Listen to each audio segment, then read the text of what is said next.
안녕하세요. 현대사회와 디자인 강의 맡고 있는 신현경입니다. 지난주에는 강의 계획서를 개괄하고요. 그리고 성적에 관한 이야기를 했었지요. 성적 중에서 가장 중요한 포인트는 출석을 잘해야 한다는 것이었어요. 오늘은 드디어 교재로 들어갑니다. 배려하는 디자인, 방일경 선생님이 미술문화에서 출판한 책이지요. 오늘은 이 배려하는 디자인 전체 책을 좀 개괄하고요. 그리고 첫 번째 장인 모두를 위한 유니버설 디자인에 대해서 소개하고자 합니다.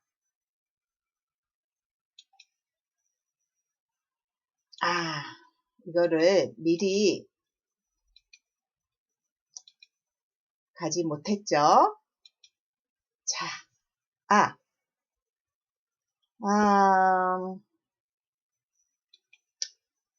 지난번에 강의 계획 전체 했고요. 오늘은 배려하는 디자인. 이게 사진이 있네요. 디자인에도 태도가 필요하다. 디자인이라는 건 하나의 제품을 만들기 위해서 미리 설계하고 제작하는 전 과정을 이야기하고 있지요. 여기 사진에서 보듯이 약간 실루엣으로 아프리카 여인들이 물동이를 몇 개씩 이고 물이나 물건들을 나르는 그 그림자 같은 실루엣 그림이 있죠. 근데 배려하는 디자인 덕택으로 누구를 배려했을까요? 네, 무거운 것들을 머리 위에 이어서 이동해야만 하는 아프리카 여인들을 위하여 거기에다가 양쪽에, 그러니까 위아래라고 할 수 있죠. 거기에 바퀴를 달아서 가방 밀고 다니듯이 밀 수 있는 그런 디자인이 이제 아마도 대표적인 시각적으로 전형적인 어떤 배려하는 디자인이 아닐까 싶네요. 이와 같이 디자인에도 디자인을 하는 목적과 함께 그 태도가 매우 중요하게 된 요즘의 상태를 얘기를 합니다. 자, 디자인에도 태도가 필요하다. 우선 들어서 볼까요? 19세기 들어서면서 디자인은 독일에서 바우하우스의 그 미술 공예 운동이라고 할 수 있죠. 바우하우스, 이 말 들어봤나요? 독일에 있는 하나의 도시 이름이죠. 거기에서 일군의 디자이너와 예술가들이 그 공장에서 대량으로 싸게 생산되고 있는 제품들에 좀 더 예술적인 그런 미감을 더하자. 그것이 필요하다 하는 것이 이제 운동과 함께 바우하우스 학교가 생기면서 이제 디자인 개념이 들어가게 되는데요. 그것들은 주로 외적인 아름다움을 추구했죠. 그것을 외형의 디자인이라고 해요. 근데 어떤 변화가 필요한가요? 요즘에는 외형뿐만 아니라 물론 외형도 당연히 아름다워야 되죠. 그러나 사용할 사람들을 위한 배려하는 디자인으로 변화하기 시작했다는 것을 이제 이 책에서 말하고자 합니다. 그 배려하는 디자인 중에는 바람에 쉽게 뒤집히는 우산, 잘 열리지 않은 병뚜껑, 구분하기 힘든 약병, 술술 풀리는 두루마리 휴지, 이런 것들 여러분 체험해 보았죠? 바람만 불어도 확 뒤집혀서 쓸 수 없을 정도로 망가져 버리는 그런 우산들을 그 바람의 역학을 이용해서 잘 뒤집지 않게 하는 우산이 디자인되었고요. 나도 손목이 좀 약한데 잘 열리지 않는 병뚜껑, 특히 잼 뚜껑이나 이런 단 것들이 있을 때는 그 뚜껑을 열기가 굉장히 어려워요. 그런 뚜껑을 쉽게 열 수 있는 디자인을 했고요. 그리고 대부분의 약병이 비슷하죠. 나도 이제 나이가 들어가면서 눈이 침침해지면서 가까이 있는 거는 거의 보이질 않는데 이제 이런 것들을 아주 색으로 구분하기 쉽게 만든 약병들. 또 요즘은 좀 많이 좋아졌죠. 두루마리 휴지에서 한번 찡 누르면 철컥철컥 휴지들이 쫘르륵 흘러내려와서 그걸 다 쓰게 되는. 그래서 결국은 너무 소모적인 것이고 결국에는 이제 그 나무 환경 파괴로 이어지게 되는 거죠. 이러한 것들이 우리 모두에게는 익숙한 불편함이 많죠. 그러나 익숙해졌죠. 산업혁명 이후 정착된 대량 생산 체제는 사용자에게 일괄적으로 만들어진 기성품에 적응할 것을 요구했죠.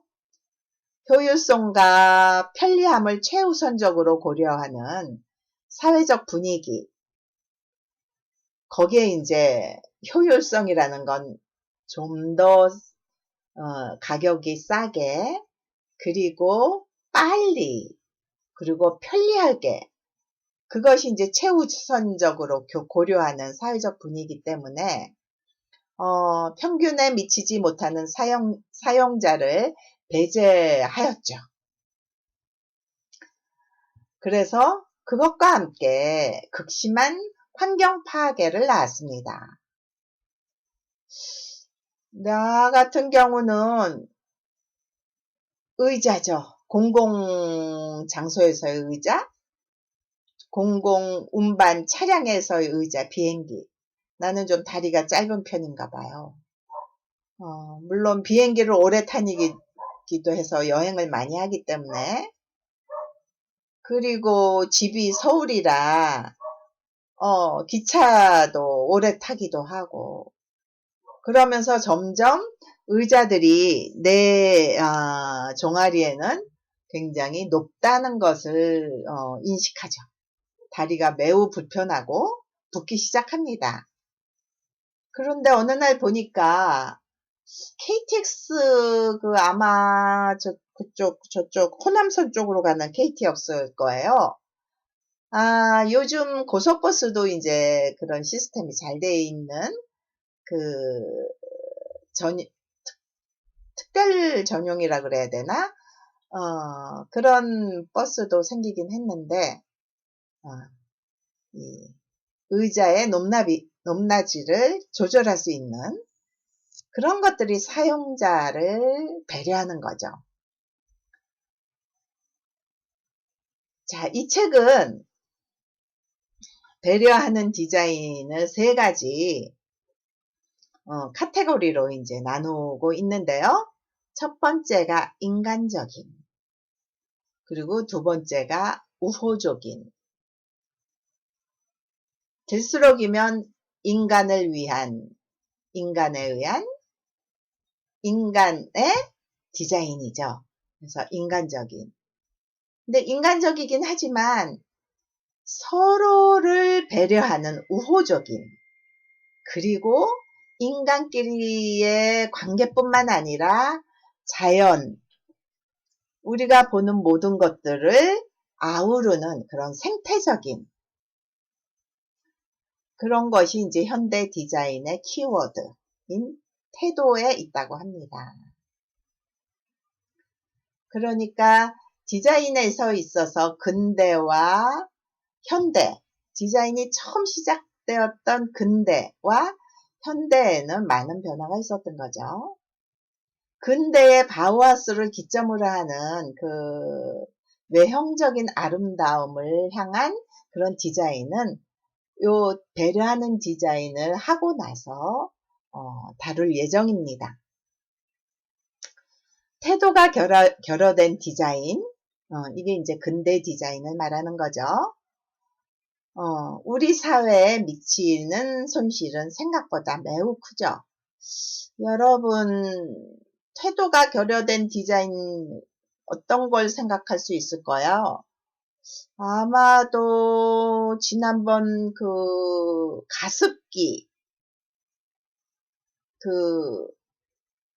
가습기를 소독하는 그런 상품에 과대 포장 광고를 하면서 어린아이들한테 유해하지 않다라는 광고를 하죠.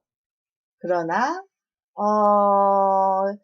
지금 기억하기로는 거의 2천여 명의 아이들이 그 가습기 살충제에 의해서 죽음을 당합니다. 물론 허약한 어른들을 포함해서요. 이런 것이 가장 그 우리 사회에 미치는 손실의 대표적인 예이죠. 그 외에 많은 사건들이 있었어요. 비슷하게 생긴 약병 때문에 약을 잘못 복용하는 사례도 많고요. 많은 사람을 수용하기 위해서 지어진 아파트는 이웃 간의 소통을 단절하여 결국에는 개인 소외를 낳았습니다. 편리하게 사용할 수 있는 일회용 컵은 지구촌 곳곳에서 환경 파괴의 주범으로 지목받고 있지요. 말도 못하게 쌓이는 플라스틱, 땅과 산, 천여 년이 지나도 썩지 않는 이 플라스틱 문제는 환경 파괴의 주범이 되고 있어요. 그래서 이러한 것들을 해결하기 위한 거는 아이디어나 기술이라기보다는 태도의 문제라고 본 것입니다. 인간과 사회 그리고 환경을 배려하는 디자인은 새로운 가능성을 만들어 나갑니다. 미국의 사회적 기업 언차티드 플레이는 무엇이든 공처럼 가지고 노는 아이들의 행위에서 착안해 축구공 전구인 사켓을 개발했습니다. 낮에 축구공으로 가지고 놀면서 그 내부 메커니즘이 작동해 전기가 생성되어 밤에는 전구로 활용할 수 있게 되는 거죠.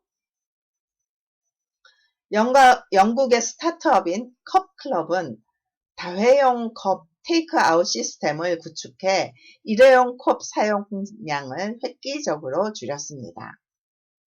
이런 사례들은 다음 시간에부터는 주로 시각적인 자료들을 보면서 함께 이해하고자 해요. 이렇듯 배려하는 디자인은 인간적이고 우호적이고 생태적인 태도로 제품과 세상의 관계를 회복하는 다양한 디자인 시도를 소개하고 있지요. 자, 인사말이네요. 산업혁명 이전에는 모두가 디자이너였다. 네. 집집마다 필요한 때 만들어서 쓰고, 좀 더 만들어서 선물도 하고, 그러니까 공장이 만들어지기 시작한 산업혁명, 이전에는 스스로 만들어서 쓰는 디자이너였다고 할 수가 있죠. 그런데 산업혁명 이후에는 첨단화와 전문화에 의하여 규격화된 제품들과 그 소비자의 괴리가 심화되었죠. 그 공장에서 생산되는 규격화된 제품들을 보다 싸고 편리하게 쓸 수는 있었지만 그것이 어떤 심리적으로 굉장히 인간을 소외하고 황량하게 만드는 그런 원인이 되었다고 하죠. 그래서 배려하는 디자인은 모두를 위한 설계를 하고자 합니다. 그것으로 인간적이고 우호적인 그리고 생태적인 이것이 현대 디자인 키워드인 태도라고 할 수 있죠.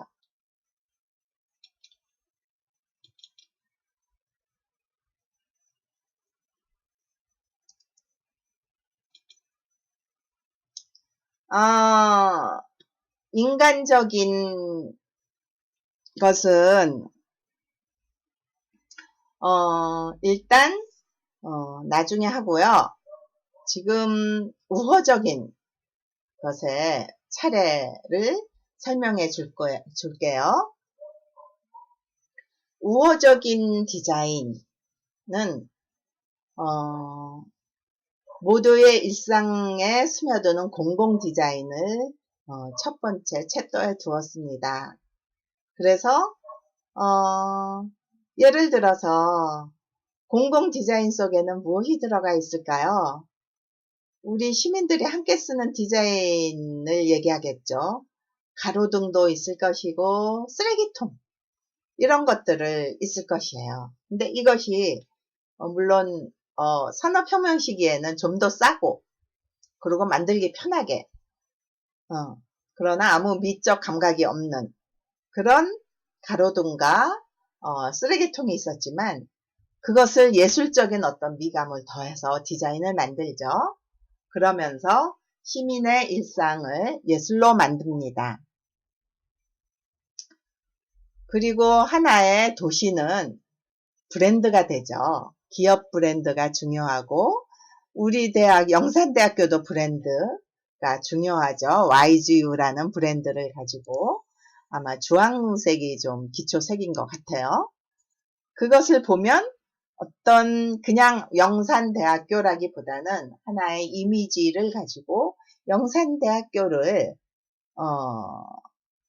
상기할 수 있는 그런 이미지 그리고 또 우호적인 디자인 속에는 세계인의 기호 픽토그램은 누구나 언어가 다르다 하더라도 알아볼 수 있는 픽토그램을 개발합니다. 대표적으로 픽토그램의 올림픽에 달리기나 또 경기장이나 화장실 이런 것들이 픽토그램으로 활용이 되죠.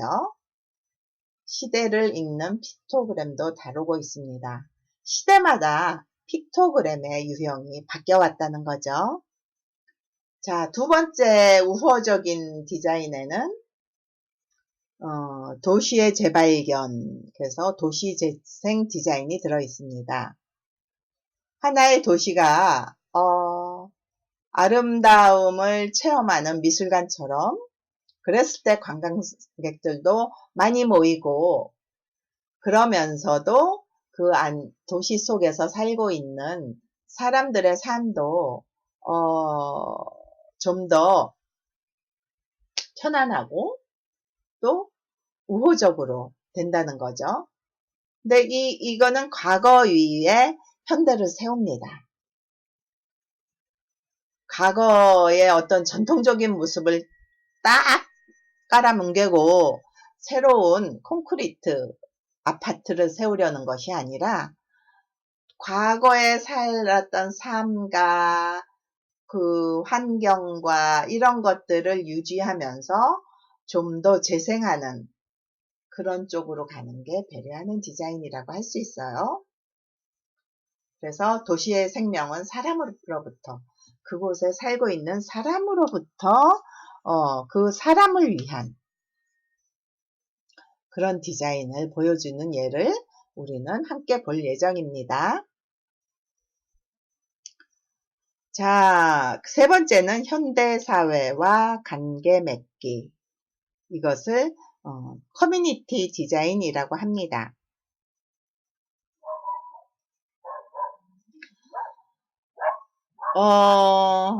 현대 사회 속에 작은 사회들이 있죠. 가장 작은 사회는 가족이라고 할 수 있겠죠. 그리고 학교라는 사회.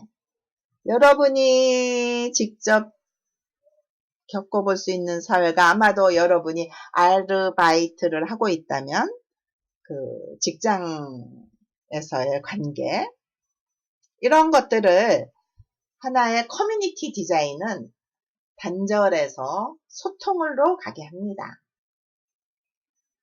디자인으로 이렇게 칸막이를 막는 것이 아니라 그것을 통해서 서로 소통할 수 있도록 디자인을 한다는 거죠. 그리고 네 번째가 사익과 공익의 만남, 코즈 마케팅. 사익. 우리나라 기업의 목표는 그 기업의 그 효율성을 높이는 거죠. 그게 이제 사익이죠. 근데 그 기업의 효율성을 높이면서 그걸 통해서 좀 더 많은 사람들이 이익을 볼 수 있다면 그것이 코즈 마케팅이라고 해요. 제품이 아닌 가치를 소비하다. 이 챕터에서는 제품 자체에 대한 어떤 디자인이라기보다는 그 제품이 가지고 있는 가치. 여러분은 제품이 가지고 있는 가치는 어떻게 파악하나요? 제품이 가지는 어떤 가치적인 게 있을 때 똑같은 제품이라면 그 가치를 사서 그걸 선택하게 되겠죠. 제품의 새로운 자격으로 크루얼티 프리. 크루얼티는 뭐예요? 잔인함이잖아요. 그런 아까 잠깐 얘기했던 가습기 살충제. 그건 진짜 크루얼티하죠. 그런 위험성을 없앤 인간에게 좋지 않은 그런 요소를 없앤 게 이제 크루얼티 프리입니다. 소비와 기부의 경계에서 디자이너들뿐 아니라 소비자들과 또 그런 경계에서 또 물론 제품만 소모하는 것이 아니라 소비자들이 디자인을 기부하고 또 그 기부를 하나의 가치로 변화시키고 이런 디자인들, 공공 디자인 중에서도 요즘에 그 커피도 이런 코즈 마케팅의 의미에서 직접 커피를 생산하는 제3제국과 직접 연결해서 중간 마케팅을 거치지 않고요. 그런 것도 많이 있죠. 그리고 새로운 기부의 방식, 그쵸. 좀 나눔의 그런 의미가 훨씬 더 많아지는 것 같아요. 자, 5번째 챕터 속에는 최고가 아닌 최적의 디자인 개발 도상국을 위한 디자인. 아까 아마도 그거죠. 그 책 표지에 나와 있는 그림을 연상하면 되지 않을까요? 거기에 이제 생활을 구하는 사소한 발견들, 그리고 불안한 삶의 바리케이트, 이런 것들을 도와줄 수 있는, 그리고 원조에서 자립으로 이런 것들을 다룰 예정입니다. 자, 다음은 이제 생태적인 마지막 챕터인 생태적인이죠. 그러니까 인간적인, 오늘 이제 수업할 게 인간적인 중에 모두를 위한 디자인을 좀 살펴보긴 할 거예요. 하여튼 근데 이 배려하는 디자인은 전체적으로 인간적인, 우호적인, 생태적인, 이제 마지막 생태적인 목차를 봅시다.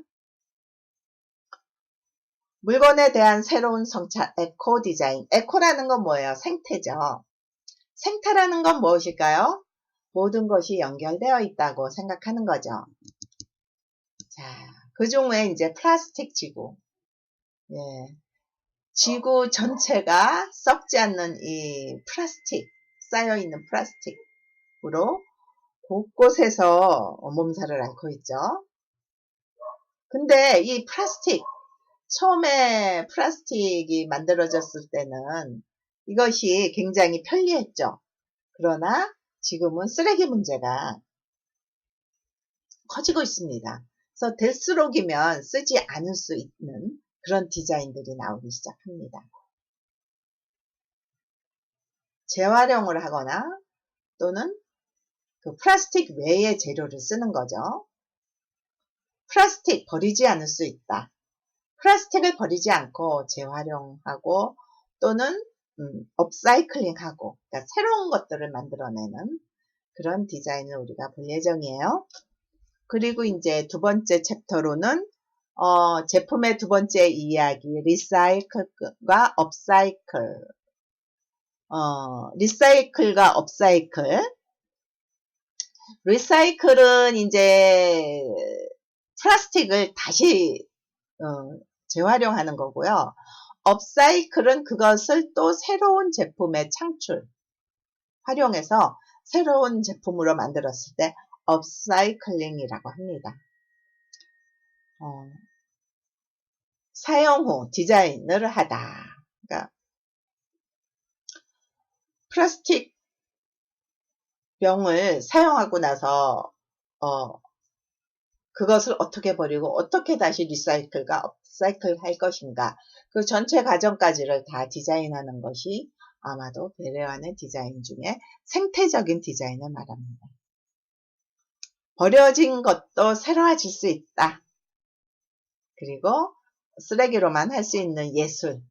예, 요새는 업사이클링 아티스트들의 작품도 많이 볼 수가 있죠. 자, 그리고 세 번째, 행동에 스며드는 넛지 디자인. 휴지를 덜 쓰게 하기 위한 법. 그렇게 디자인을 하는 방법이 있습니다.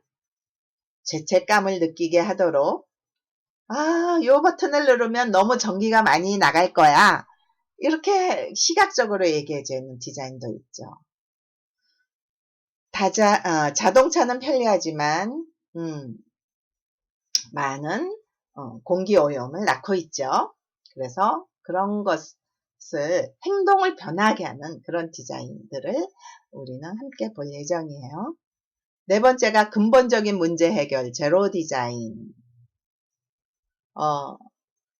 제로 디자인. 전혀 쓰레기를 만들지 않는 거죠. 나무가 자라는 운동화, 또 해초로 만드는 포장지, 버리고 가는 접시, 커피와 곁들이는 컵, 땅에 와서 땅으로 돌아가는 칫솔, 이런 것들을 볼 예정이죠.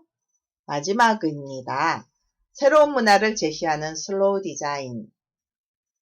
맛을 동질화하다, 자연의 맛을 기다리다, 속도가 디자인이다. 저렴한 가격을 넘어서는 가치. 그리고 슬로우 라이프, 바쁠수록 천천히.